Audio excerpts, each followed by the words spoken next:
right, brother. Tell the world who you are and what you do. So my name is Daniel Berg, and I own and operate the Family Pack American Bulldogs kennel in Gallup, New Mexico. And really, it's me and the whole family run it. So my wife and my 4 children, but my 2 older ones, my 2 sons, they actually help out a lot, especially when the puppies come around. But Gotcha. we are trying to breed an American Bulldog that is healthy, stable temperamented, and can be a family companion and a family guardian, but as well be able to do catch work and kind of just be that general utility American Bulldog that we kind of hear going back to the old Southern times. So, that's what we do. We out here in the middle of the desert. Nice. Now, for temperament's sake and giving people an idea, the family pack, give us an age range. How old are the kids? Oh, yeah. So the kids, we got, my youngest daughter, she's just 1. Mm-hmm. We have little Lucia. Then we got Monica. She's about to turn 3. And then Solomon is 5. Maximus is 7. And as far as the family pack, that's going to keep growing too. So, Gotcha. There you go. So your dogs are pretty laid back around the little ones. Oh yeah, and of course, I mean, it's something you have to teach them. Thankfully, the American Bulldog and Callan's dogs, that's where our dogs mainly come from, is his yard. Yeah. They're really smart, so it's great when they're young. You can teach them their boundaries, and they won't cross those again. And so when they're little, there's a couple times you got to be a little rough with them because they want to try and chase the kids or rough up the kids or treat them like another puppy. Mm-hmm. And so just kind of like a mother dog, you got to kind of set them straight.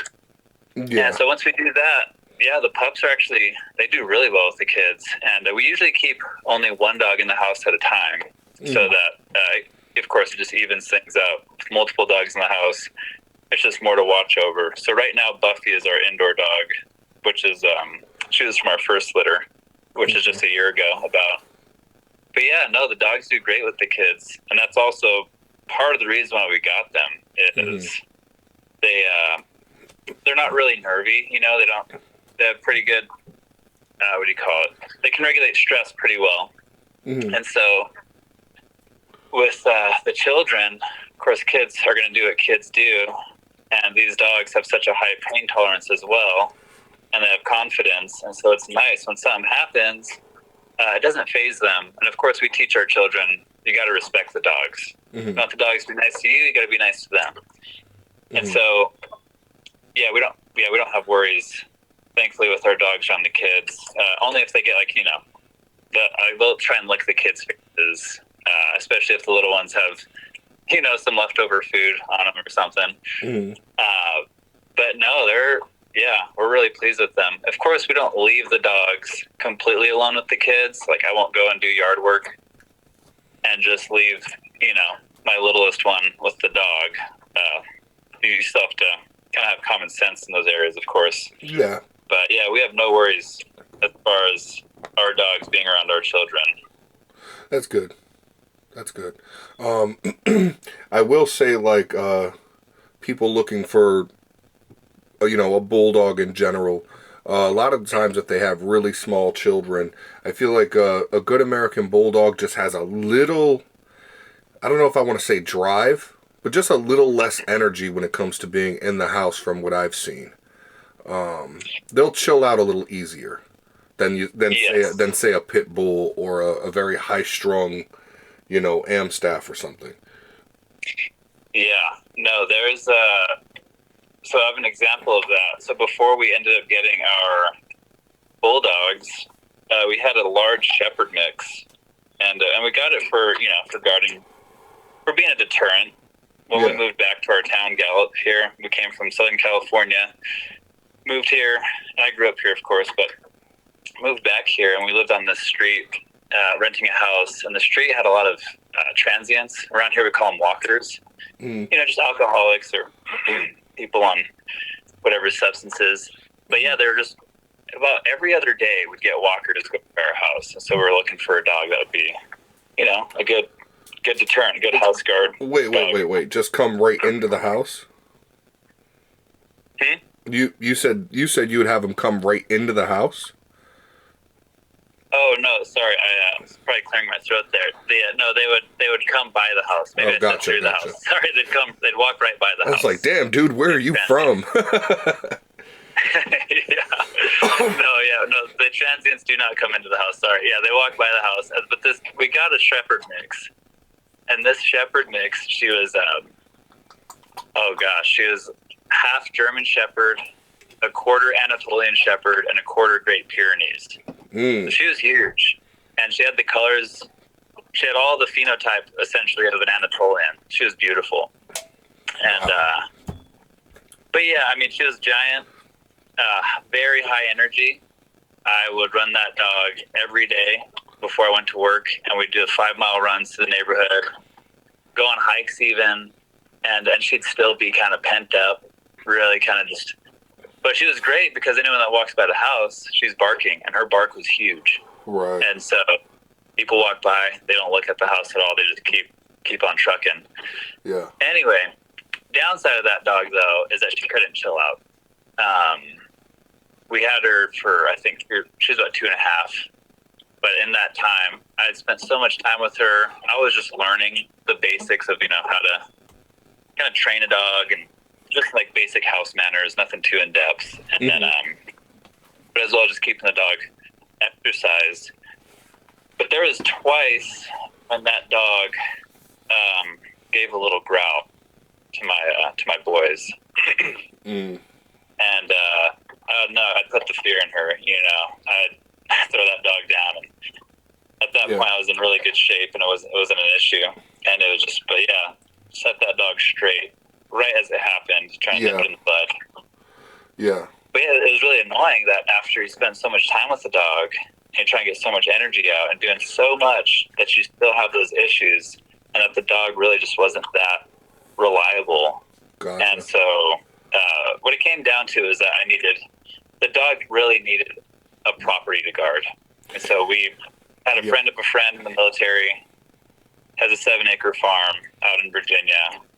3 daughters. I was like, hey, you might have to set this dog straight, but she's really good. She listens most of the time, but I think she's going to really do great on a property that she can actually guard, and she can roam daily. And yeah, they took the dog, and I got updates, maybe like one update a year over the past few years now. And they love the dog. The dog is perfect for them. So that was perfect. That was great. Happy ending there. Yeah. And then fast forward we get the American Bulldogs. And that was the key thing. It was like, okay, we need a dog that can have the courage, have the athleticism, have the wherewithal and the stability as well to be around the children, the intelligence to discern between what's a threat and what isn't, and as well as the intelligence to remember, hey, children aren't prey.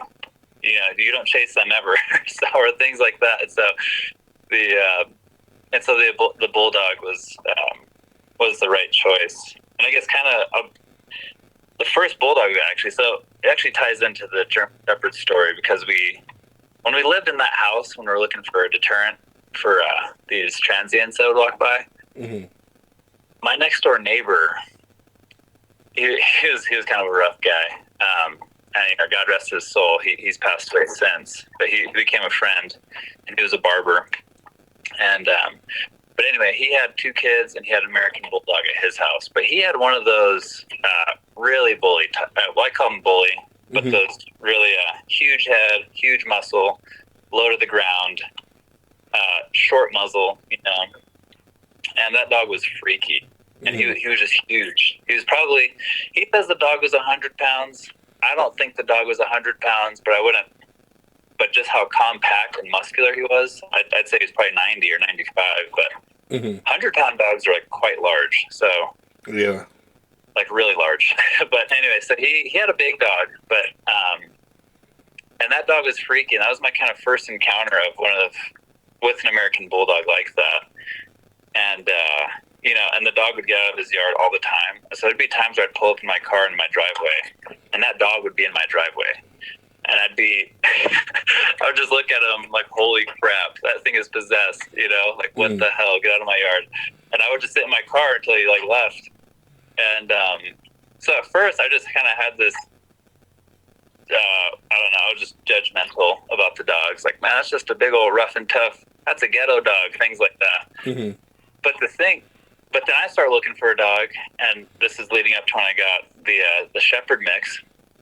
Anyway, I start noticing that dog more, or you know, just spending more time watching that dog. And those kids would be out in the front yard, and again, a transient walks by, kids are playing, and that dog would just posture up, start barking if they looked over, and you could just see the fear in those guys walking by. And they would just keep on, they just keep going. Yeah. And I was like, that's great. This dog is, he's a great deterrent. And then I meet my neighbor, and I shake his, I'm like, dude, your dog's freaky. And he's like, oh, I'm sorry, I'm trying to, this fence is broken. I keep, I fix it, and I think it's good, but this dog's actually really smart, and he knows how to lift the latch, and even when I put a bungee or other things around it, he's figured out how to get it out. I'm like, wow, okay. And so he says, but here, come here, just come over here and just shake my hand. I'll tell you, just come shake my hand. So I shake his hand in front of his dog, and this dog's name was Cruzito. And he's like, oh, it's all good, Cruz. Shake his hand. He's like, look, we're friends. And then Cruz stops barking, comes up to me, smells me, and then we're good. Yeah. He's welcomed me into his pack. After that, there'd be times he'd get out of his yard. We got our shepherd mix, and I'd find him in my yard with my dog, and they'd be playing. He would just come out and hang out with us. It was cool, and the dog was just funny too. I mean, American Bulldogs have so much character, especially the males. They tend to be more goofy. The females tend to be more serious for sure. But this dog Cruz, I ended up falling in love with him essentially, and and then which led on to other stories of then looking for American Bulldogs and meeting Lauren Cowan and so on. But anyway, long story short, American Bulldogs are great because they can chill around the kids for sure. Yeah, and again, that's why we went with them over the shepherd dogs. Right. And, but then still wanting a dog that I can hike with, exercise, things like that. So. Absolutely. You know what I find? We were talking earlier about Bruce Huffmaster before we started recording. Bruce and Katrina. They are club members, and by the way, on record, big salute to you. You're considered an OG by now in the BBF. Yeah, thanks, man. You've been registered. Yeah, how long now? It's great. How long have you been registered now? I can't even. It was at least a year. Yeah, I want to say it was probably coming up a year, if not a year and a half. Yeah, something like that. Yeah, in that ballpark. Yeah. Yeah. But I remember Bruce talking about his dogs, which, for the people listening, if you look on the site, a lot of them look very similar to yours. He would talk about his old stories of, this dog just caught a hog, and the hog gashed him a bit on his side. And, here it is, a little kid touching that wound in the back of the truck while they're going home, and the dog is acting like he doesn't even feel it. Just totally relaxed, totally calm, whatever. And that same dog, months or years later, whatever the case may be, somebody tries to attack the owner, and that dog was social enough to be on a hog hunt, number one, and still driven enough to catch the hog, and still be driven enough to catch a man, just for stepping out of line. That says a lot for a breed. Now I know the American Bulldog, which you see how I separated it on the website. What are your thoughts as far as the variety of American Bulldog? Is there something that led you to your specific lines? And with that, I've only heard of that line. I'm still learning bloodlines, by the way. I've only heard that line through what you sent me for your dogs. Talk a little bit about when you were looking for the American Bulldog, is that the first you found, or was that just did you have to do some digging? Well, that's great. I mean, that just kind of ties right in where I left off. So when I started looking for the bulldog, for a bulldog for us, and looking at breeders, I was actually really, what's the word? I really liked Cruz's type because that was my only experience, really. Right. And so I saw Cruz, and I was looking for that kind of dog. But anyway, I just did a Google search, essentially, American Bulldog breeders near Gallup, New Mexico, something like that. And Callan's American Bulldogs came up. And his dogs, I looked at them. By then, I was already doing a little bit of research and realized, there's a standard type and a classic type. Or, what some people call the Johnson or Scott type, but really, but those are breeders, not types exactly. So I was looking at that, and I realized, this guy does more standard stuff. And some of the stuff looks kind of classic, but really is like a standard kind of yard. And so, I just I called him up. And, geez, I think this was back, I want to say, 2019. Maybe like spring, maybe summer of 2019, something like that. Call him up and just ask him if I could just come hang out and just look at his dogs. And again, I was already looking at them online thinking, hey, this is not really what I want to see, but he's the nearest one. It's a start. I want to go check him out. So I go up there, and, I was blown away. And I was just lucky what it came down to, because I didn't put any real effort, or I was just beginning the journey, really. Mm-hmm. And I happened to have this breeder so close to me, 45-minute drive away.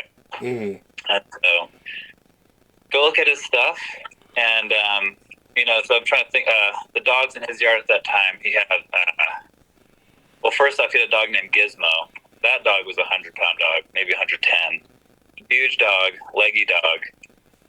Freaky, and that's the yard dog. So that dog he would just let roam around, sleeps in the house. And so I get out of the car, and that dog's there. He's like, "No, you're good. Come on out." But at that time, and of course, Lauren Cowan and his wife Sherry are just so generous, so hospitable, and knowledgeable. And I saw dogs in his yard. So Gizmo, Goober, which is probably his most famous dog. Very large standard type, over 100 pounds, huge head, huge neck, a nice long muzzle. He had, let me think, he had Helios at the time there, another dog in his lines that people will see. There's Eli, which came out of Stillbridge Kennels, beautiful dog. He had Mouse. Mouse is smaller, that's why I named him Mouse. He never got bred, and that dog was actually really high quality, but he was too small. He was under the breed standard for weight and size, and which the line, I've realized, can do that sometimes. Small dogs can pop out here and there. But and then females, he had Twister there, Rye, you'll see in the pedigrees, Lip, awesome dog. I think Dottie was in his yard at the time, and there was more. I mean, I think at that time he had 18, maybe 20 dogs in the yard. But he showed me his dogs.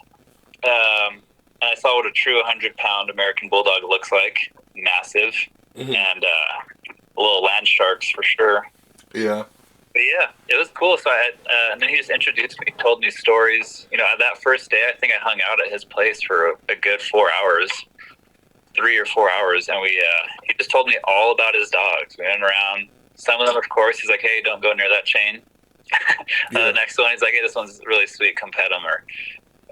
But each time he's telling me about all the hog hunting, all the protection work, and the bloodlines, and just all the particulars that go into that life and to that kind of kennel. And Lauren is really just a wealth of information. The guy has. Before he got into bulldogs, he was hunting bears, and so he had whatever he used for bear hunting dog. And then before that, he's just when it comes down to it, the guy has bred so many dogs over the years, and he's just the hunter extraordinaire. That's been his whole life. And it was really cool. I luckily stepped into a world that I had no idea existed. And Right.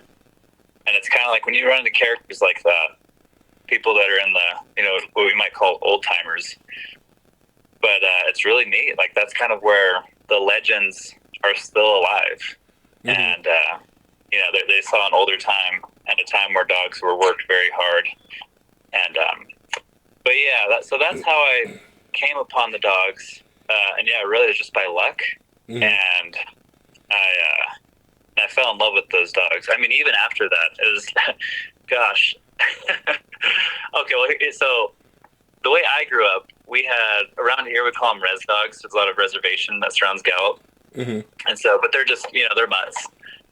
So we had like a res dog growing up, and then my dad got into basset hounds. And so he had basset hounds, and he bred a basset hound. And, but that was the world of dogs I grew up in. Mm-hmm. And just nothing exciting. Wasn't super into dogs as a kid, but they were fun, and we always had something around. Mm-hmm.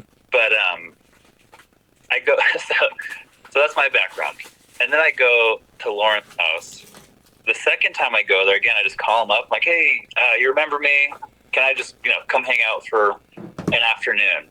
I'm not doing anything. It's a Saturday. Can I just, like, is that all right? He's like, oh, of course, come on out. Yeah, I remember you. Come on out. I go out there, and he's like, cool. He just put up this barn that he just built. He called it the Bulldog barn. Mm-hmm. Back at that time, and he says, he's like, hey, here, let's go do something real quick. And he gets Mouse off the chain, and Mouse is sweet. Mouse has also been trained, and so he's like, here, take this bite pillow. I'm like, okay, what am I doing? He's like, no, just stand over there across the barn. And of course, I haven't been exposed to any of this. I'm like, what the hell is about to happen? But anyway, he starts schooling me, like, here, how to play with the dogs, how to do the bite pillow, how to, swing them around, pedal, like, just the whole thing. And how to not mess up the dog's neck when you give them the pillow for the first time, all that stuff. Mm-hmm. So, but yeah, I was kind of like, whoa, what did I get into? But that was super exciting. I was like, wow, these dogs are awesome. Mm. And of course, the next thing he does is, hey, he's like, let's put Mouse up. He had another dog on his yard named Mega, which was short for Alpha and Omega. And he takes that dog. The dog is huge. Goober offspring. I think the bottom side is classic stuff in Texas. I think it's Cox Kennels. I'd have to look it up again. Anyway, that mixture produced a very large dog, meant for man work. Over 100 pounds, full body suit brindle, beautiful, big white head, full pigment in the eyes, the lips, and the nose, and just really a beautiful specimen. But he's huge. Takes that dog out, and he's like, now just stay back, and he puts the dog on the spring pole. And in the barn, he has it hooked up to the rafters, and you could just feel that barn shake anytime that dog pulled. And so it was fun. He was showing off his dogs to me, and I just really appreciated it. And but every time I hung out with them, I did that probably once a month, maybe, or once every 2 months. Go up there for like a year. I helped him build a smokehouse.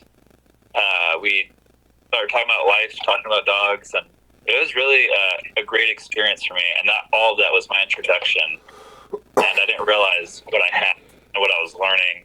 And just how good to have a mentor like that right off the get-go was as good as it gets. And and Lauren and Sherry, we're still great friends today. I love them. They're the best kind of people. So it's just, but that's, yeah. And so from then on, I did a lot more research. My wife later, 2019 for Christmas bought me, my birthday or for Christmas, I can't remember. She bought me Dave Putnam's book called The Working American Bulldog. Mm. I read that whole book in like a week or something like that. I loved it. It was just really great. And then I had a good insight into the world of bulldogs as I was doing online research. I didn't have Facebook at the time, so I was just looking up, websites and articles, trying to find things. And And so then doing all that research while in the meantime hanging out with Lauren Cowan, and then just realizing, oh, these dogs are awesome. Yeah. This is really a great find, or a great friendship I've made with a great bulldogger, and so that was, yeah. And then of course, which leads us to my yard now, of course. Yeah. So I mean, yeah, there's nothing like finding a great mentor. There's nothing like it.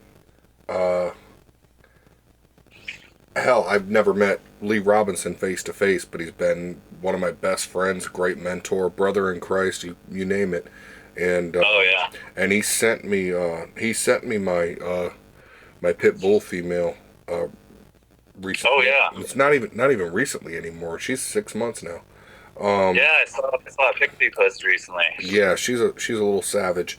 So we got a little something worked out with her, but he's just one of those guys that I get it, man. Like when you get, it's one thing if you want to start getting into dogs and you know what you want and whatever, but once you get a hold of a good mentor and they really are there and you talk to them regularly, it changes the whole game.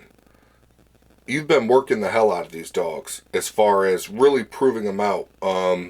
You registered, what we say, a year ago, and then all the way up until maybe a month ago, you registered a new one. What is your screening process? What have you been up to? What have you been doing?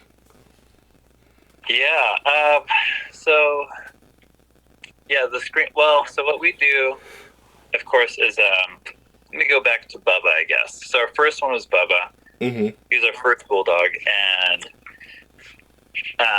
we just kind of got that one. We got lucky, and that one getting started, I didn't want to. I wasn't sure exactly how to test the dog yet, and I just knew I had a bunch of stories from Lauren about what these dogs could do. Mm-hmm. And so that was, beginning of 2020. So it must have been April 2020. We got Bubba from Lauren, and Bubba was from a dog named Spike, which he told me. And Lauren's really good about placing dogs too. He's, it's like, hey, this puppy is something you're going to want. Like this one will have more drive. Or as he put it, this dog has more gumption, and this dog has. But also, it should be able to chill. He seems like a sweet personality kind of pup, not too rough. And so he started out with this. He started us out on a dog that wasn't, I could describe as a live wire, but a dog that would still work. Because I wanted a different dog from the litter. And he's like, that dog's pretty chill. I think you're going to want something with a little more gumption. And then he I think Bubba is, I was like, all right, I'm going to take your word for it. So anyway, and of course we took the dog home, did great with our big shepherd mix, was a total monster to her. We kind of didn't know what we got into, but we let, I just kind of give the dog basic manners over the years. And then there was, I think after it was a year and a half, that's when I realized, I want to show this dog. Or maybe he was just over a year. That's what it was. It was in March. He was just over a year. And I took him to a show. And I realized, okay, shows are good for, kind of having the community give their approval, give their, give their critique on what you have structurally. I didn't have Bubba tested in any other way.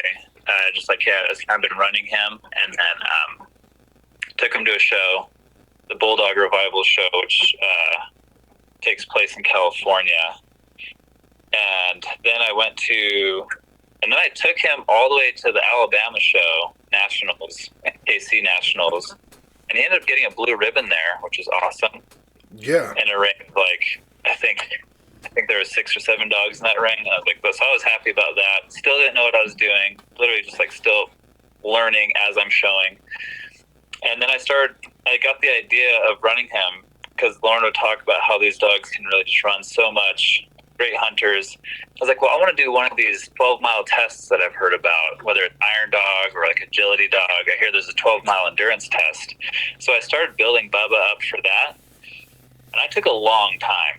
I was super cautious about it. And so literally over the time of like half a year, I built him up. And then finally around his second birthday in February or something like that, maybe just after that, I ran a 12-mile, had him do a 12-mile outside the car on one of these dirt roads that are near my house. Did great. Gave him a rub down, gave him a massage afterward, big workout, and just, but yeah, so there was that, the physical aspect. I never tested him on man. There's times where if someone was sketchy, it was great. He'd posture up like ground bark and do, a good thing like that. Or, I knew he was intelligent. There was a dog that came up, a res dog that came up to my wife and children while they're at the park. And Bubba would play with the dog. He's not really dominant, which is a great thing I like about him, not dog aggressive. But that dog started getting too close to one of my kids, and my wife's attitude completely changed. Just be like, hey, get away, kind of steps forward. Bubba reads the stress in her tone, gets in between the kids and that dog and just starts growling and just like getting in that dog's face. And that dog kind of backed off and cowered. The dog got far enough away, and then they're good again. I was like, that was awesome. So there are things like that. Sure. Wow. Yeah. I work with absolutely. But the big thing for me was the family thing. How he did with my kids. How trustworthy was he? And that was a big thing. He was just the best dog I could have imagined to be with my kids. After I did all the distance running, had him in some shows and all that, then we got into some cattle catching.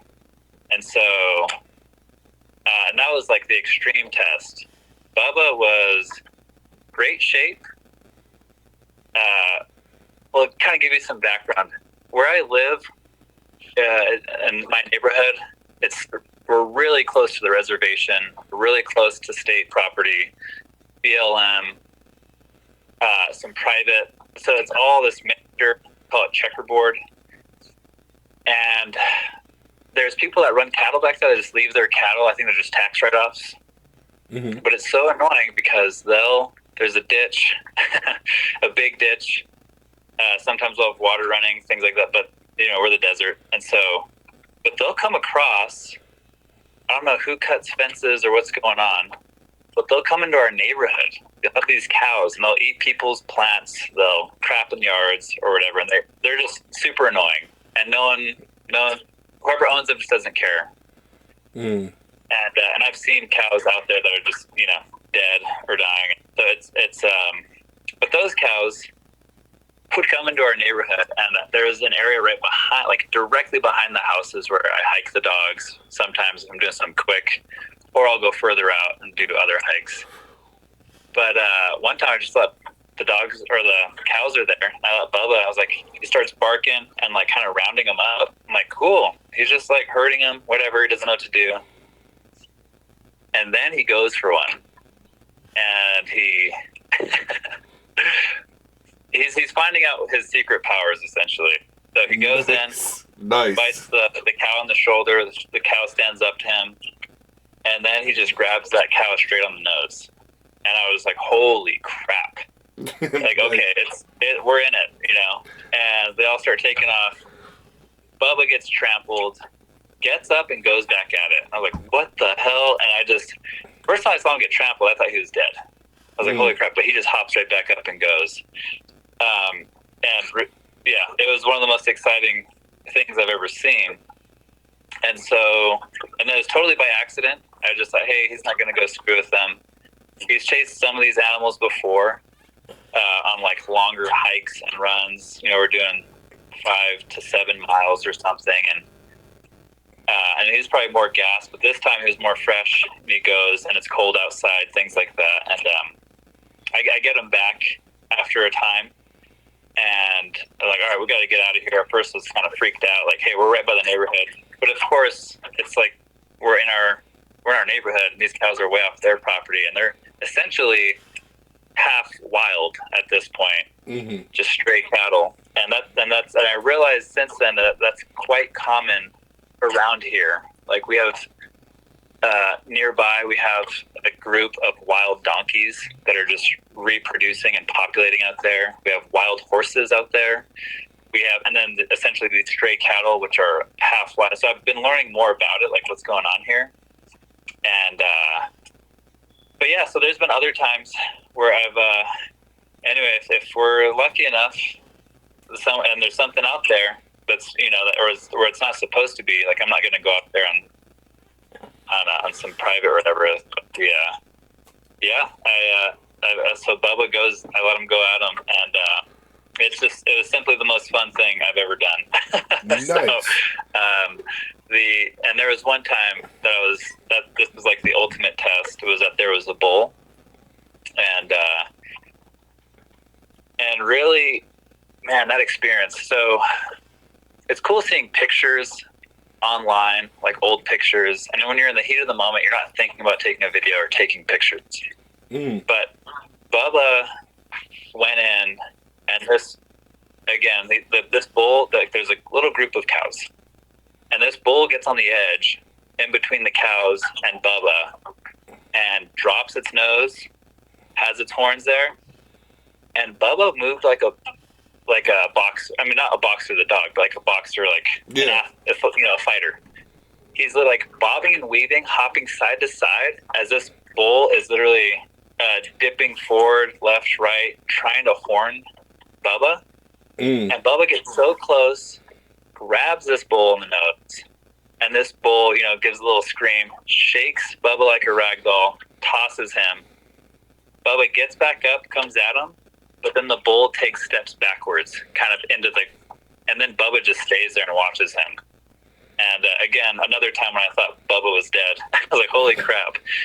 But the more this went down, that was the only time we got a bull. The other ones are just cows. And this happened, oh gosh, I want to say like 8 or 9 times, maybe 10, I forget. A couple handfuls. And so, and that was, the more that happened, the more I realized, hey, like Lauren Count would tell me, he's like, I've hunted these dogs so hard. And we've done so many, like California and Texas primarily. We've hunted them so hard. There's been times where I thought my dogs were dead, but you will be blown away at how tough bulldogs are. And that's exactly what I witnessed until one time. So like after that, I said, hey, Bubba, I want to breed him. Let's start breeding. And then later on, it ended up being like, I want to start a program. But I just knew at that point that Bubba was, he proved that he was worthy of the breed name, Bulldog. Yeah, absolutely. So, not even just American Bulldog, but Bulldog in its most raw form. Exactly. And so it was awesome. And then another, kind of like we talked about the Huffmasters and how these dogs can handle pain. There was one cow that we'd already run just over 2 miles, come across some cows, and this he starts chasing this cow. Cow keeps running, because there's times where he'll get a good enough hold in the nose, the cow will give up and just stand there, and I could essentially go up and pet the cow, pull Bubba off, and but this one particular cow, they're horned cows, but this cow, they're going through the ditch, and so we're kind of they get way ahead of me, and I'm trying to keep up, and I can't see them anymore. I'm just hollering like, hey, that's enough, because he just got way, way far that time. And then he comes back to me, like kind of like checking on me, but I just see his mouth is pouring blood. And it's like, holy crap. He gets up close to me, I look at his mouth, and I realize that his jaw, well, I guess not all the way back to his jaw, but it's more like his chin. His mouth is broken. Like, all right, Bubba, let's go. But he just like looks at me, nothing's going on, like kind of checking up on you, and he takes off back after the cow again. I was like, you stupid bastard, just yelling at him, get back here. And it was literally probably another 5 minutes later, finally comes back. I keep running, comes back to me, and I hike him back, and I realize that it's a clean break from his the canines, and then you have those little flea biters, those little, I guess, incisors in between them. Yeah. Right on the inside of the one of the canines, and at a diagonal line back to behind the other canine. It's just a clean snap. Oh shit! And so he's just pouring blood. His mouth looks all jacked up. He looks really intense. Kind of like sprayed with blood. And the dog never cried once. Never whined once. I even touched that part and looked at it. Right when I got home, I felt real bad. I was supposed to have a date with my wife that night. You know, put the kids down, let's watch a movie type thing. But I come back home after a good hike with my dog's broken face, and I was kind of, I put the dog outside while I just like prepared something inside for the dog to lie down and stay put. But when he went outside, he went straight into his doghouse, which has pine shavings. He ended up getting pine shavings in there. I was like, oh crap. But anyway, really distressful. Of course, at that point, I realized how much I loved Bubba and how attached I was to him. As he was going through this, I was, getting emotional, like, oh, buddy, pull through, So it was, that's nuts. But he, but no, I could pet him. He stayed that night, and then the next morning we went straight to the vet. And I kid you not a single time did he whine or cry. You can tell he was stressed out. He was in pain. But the kids could pet him. I could pet him. We could touch him. There was no sign of aggression or, and I just was blown away. And so long story short, all that happened, and he proved himself in so many different ways. I was like, I want to be part of that, and I want to help in my own little way. We're only going to do a breeding, maybe at times 2 breedings a year. And some years we won't do any, skip a year type thing. But but that's what I want to keep alive. And so, it's just kind of like, it's like bringing back, it's like seeing the legend, seeing the history, witnessing all of that right in front of you, and this animal that's your companion. It is really, really amazing. These stories that is a pure bulldog you're looking at. Like, that bastard is not playing. yeah, exactly. And then the thing I love about it is that he's not bouncing off the walls 24/7. It's like, hey, he can actually chill in my living room. So I would say really it's definitely one of my top favorite breeds. Is a well-rounded bulldog, a well-rounded American bulldog. You did your breeding, you made your picks. Walk me through a little bit of that process for you. When you do your breedings and you decide, okay, this one's staying with me, how do you make that cut? So the way I do that, we've done one litter, one breeding so far. We just did a second one, which I'll come to that later. Puppies aren't here yet, but the first one was my female Desi, and she is, when I got her from Lauren, she was more of the kind of live wire type bulldog. And Desi, I didn't work her on cows. I worked her, doing sport work primarily. She's done the distance, the endurance. She's done dog shows. She's a champion in the ABA. And then, of course, we do hip health, or the pen hip testing, and the DNA testing. And of course, she's sweet, proved herself with family as well as I take her. I'm a teacher, so I took her to school a lot, and she's great with the kids. Stable, a little more nervous, a little more nervy than Bubba, for sure, but not something where it's like that I was ever worried about. She's awesome. But I think I just gave her some more edge too. She's especially with bite work and things like that. She's all in, hard mouth and all that. But so we bred her to a male. There's an outcross. We bred her to a male in Atlanta, Georgia. A dog, if you look at the pedigree, it's under Queen's Dock of T Road Bulldogs. And a lot of thought went into that one. But when we had the puppies in front of us, the things I looked for, we do some temperament testing. We did that, I think, at week 8 or 7. I can't quite remember. And so there's, like a sound test, dropping a dog dish. There's a prey drive test, flirt pull, the dog's ability to forgive, if you hold it up off the ground or on its back for a handful of seconds on the ground. Things like that, the reaction to the unexpected. We have this little dancing goat toy that the kids have, and put that on. How do they react to that? Or the umbrella. And so we put them through a little test like that around that age period. And also just the dog, like which one's really focused on the person. And so what we looked for, the dog that I wanted was one that was temperament-wise, had good prey drive, and was forgiving enough. The dog that wasn't too dominant, like my female, she was kind of tough.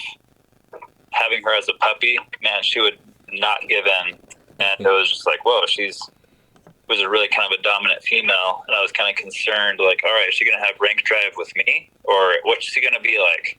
Mm-hmm. She's been great, but it's just that she's a tough bulldog, that's for sure.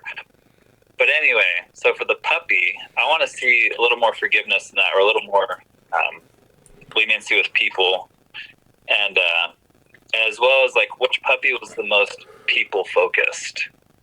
Because some of the dogs, they focus more on the toys or on each other, or so even in a group, especially separated as well, like just which one was more interested in people. Mm-hmm. And so that one I took to mean like, hey, this dog's going to be easier to train. It wants to please people more.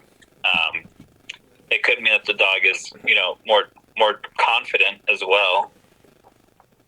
So so those are the kind of big things I looked for. But yeah, I definitely wanted the prey drive.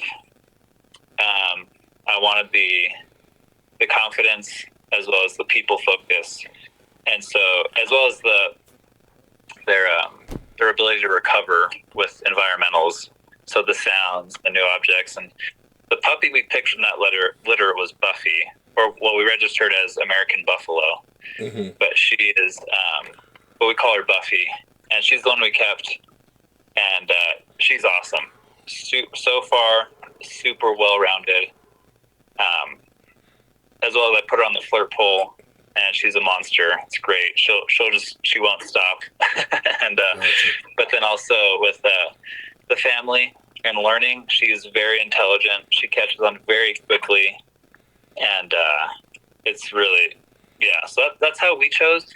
And but of course, once we have the puppies, we're spending so much time with them, and we kind of followed a program, not all the way through, but it's called puppy culture. Mm-hmm. And it's just really about exposing puppies to environmentals and getting them, used to people. And anyway, it's a whole program that you can buy. But we followed that quite a bit, just as a standard to something to follow. But yeah, no, so that's, anyway, Buffy, she has great temperament, shows stability, shows good nerve. She's not stressed out overly easily. Her mom, she can stress out more quickly, Desi. Mm-hmm. But Buffy's really great. And then, but also has confidence and intelligence, tons of drive. So everything we wanted. Okay. So looking into the future, what is something you want to nail down as your signature mark on this breed and on this blood? Oof. Well, so what I have, I guess I'll kind of give you an idea of the program right now, is, well, so our main foundation is cow and blood, all cow and dogs. Mm-hmm. And right now, I'm kind of waiting on actually, like when I think of a program, I'm thinking, okay, like someone has a dog or a family of dogs produced, or perhaps one dog that they're line breeding from, and there's that kind of mentality. And right now, what I want to do is essentially I'm making my own line of dogs because I'm doing these. I have an outcross that I've done, and so it's obviously not a Cowan dog anymore. But the thing is that I want to keep using Cowan dogs as the foundation stock. That's something I keep returning to. And I have a kennel partner, Jason Offerman, and his family. Their kennel is called Offerman Family Bulldogs. He also is a wealth of information, and he also is using primarily Cowan stock. So super fortunate to have met him. We have similar ideas, and we work together. He's awesome. He's also a mentor to me. Really amazing bulldogger. Really high standards. But anyway, so I want to use Cowan stock. I want to do some outcrosses because his dogs are already line bred, and like we saw with Mouse, even Bubba is on the smaller side. He's at the bottom end of the standard for weight, and so I know I've heard that with too much line breeding, and if there's already like some of that popping out, that you might get more of that. You might keep losing size. So I'm trying to do some high quality outcrosses. Again, dogs that are stable temperaments, functional and healthy hips, have been proven courageously with either animal or protection or both. They can be show champs too, but I'm not huge on that. But of course, if they're going to be functional and healthy, they'll probably end up looking great for the shows as well too. And so we're trying to just do some high quality outcrosses. But then after a couple of years of that, I'll be going back to Cowan dogs. And so as far, I don't really have, so really what I'm waiting for within all that, sorry, long story, is getting to the point of, I'm hoping to produce a dog or a couple dogs in that meantime that are just a cut above the rest.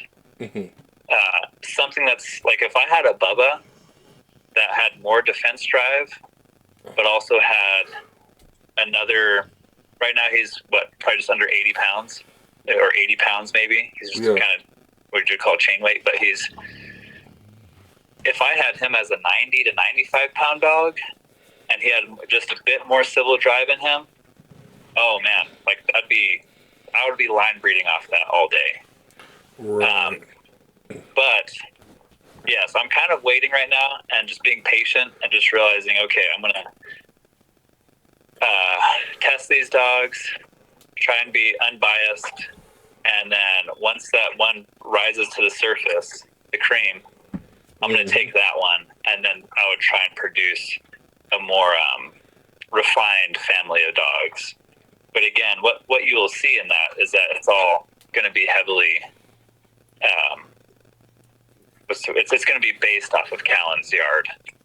And so, but yeah, I mean, I don't have, again, anything super particular lined out because I'm kind of waiting. I feel like if you focus so heavily on just this one particular thing or one particular animal and you haven't seen more or taken the time,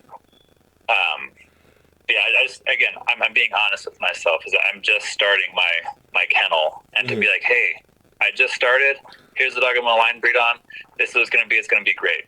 Well, I don't really know that, so I need to just kind of be patient. And but yeah, like I said, once the dog or couple of dogs rises to the top, that's what I want to do. But right now, yeah, we're focusing on a couple of outcrosses. I want to get a complete outcross stud on the yard at some point, and there's plans for that, and that you'll just have to wait and see. That'll be a bit down the road.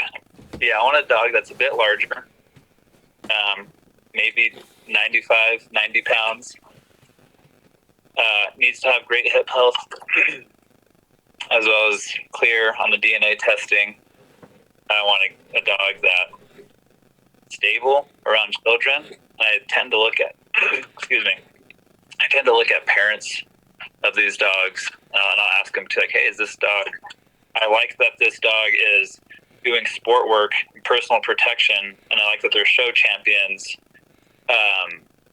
But how is this dog around kids in new situations? Is this dog raising a family, perhaps, or things like that? And that's what I really appreciate that, because again, that's an aspect of you can't replicate the family setting in any kind of test. Mm-hmm.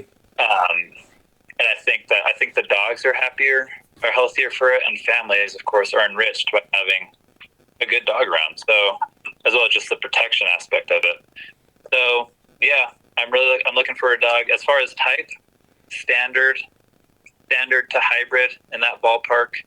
I don't want anything with. I like the dogs to be athletic, and they have to cover distance. They have to be able to handle the heat well, especially out here. And so, yeah, like I said, there's something we're looking at right now.